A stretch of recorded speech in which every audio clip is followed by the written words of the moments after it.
রাজ্যে কি শুধুমাত্র সাহারা, সারদা, নারদা, রোজভ্যালি এইসব চিটিংবাজি কাণ্ড অর্থাৎ চিটফাট কাণ্ড বা ঘোটালা হয়েছে?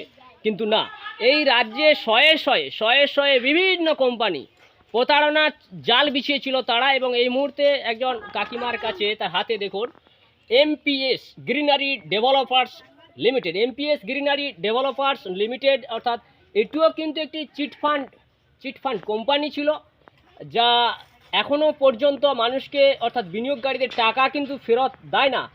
এই যে এমপিএস গ্রিনারি ডেভেলপার্স লিমিটেড, আপনি যে এখানে টাকা জমা দিয়েছিলেন, কত টাকা জমা দিয়েছিলেন? 500 টাকা করে মাসে মাসে। কত বছর দিয়েছিলেন? 10 বছর। মোট কত টাকা দিয়েছিলেন? মাসে মাসে 500 টাকা করে, এটা হিসাব করতে হবে কত। মাসে মাসে 500, 6,000 টাকা করে, 60,000 টাকা জমা দিয়েছেন। হ্যাঁ, 60,000 টাকা। তো টাকা কত টাকা ফেরত পেয়েছেন এখনো পর্যন্ত? কিছুই দেয়নি।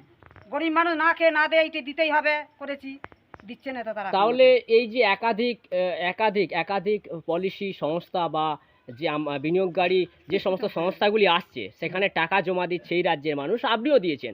এই যে আপনাদের সাথে প্রতারণা করাচ্ছে, ঠক জোচ্চোরা এসে আপনাদের থেকে লুটে নিচ্ছে টাকা এবং আপনাদের কপালে ভাঁজ, তাই তো?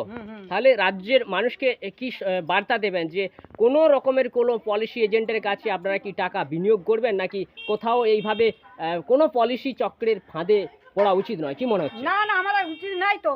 তাদের পড়তে পারি, আমরা জায়গা জমি বিক্রি করে তোমাদের পয়সা দেবো, তোমরা ফেলা ভালো জিনিস।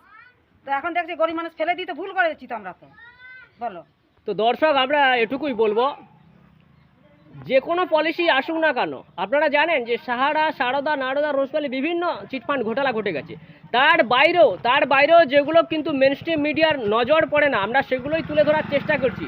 এরকম এমপিএস গ্রিনারি ডেভেলপার্স লিমিটেড, এই ধরনের আরও কিন্তু অগণিত চিটিংবাজি যে সমস্ত সংস্থাগুলি রয়েছে, অর্থাৎ পশ্চিমবঙ্গের বুকে যে পলিসি এজেন্টরা রমরমিয়ে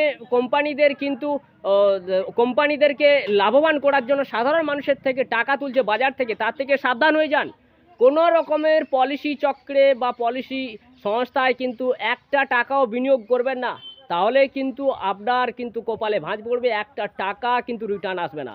আর সেক্ষেত্রে ওই রোজ ভ্যালি কাণ্ড, সারদা, নারদা, সাহারা, সেই সমস্ত বিনিয়োগকারীদের মতো আপনারাও কিন্তু বিপুল পরিমাণ টাকা কিন্তু আপনাদের ক্ষয়ক্ষতি হবে এবং সেক্ষেত্রে একটা টাকাও কিন্তু ফেরত পাবেন না। নমস্কার, নজর রাখবেন পশ্চিমবঙ্গ টিভিতে।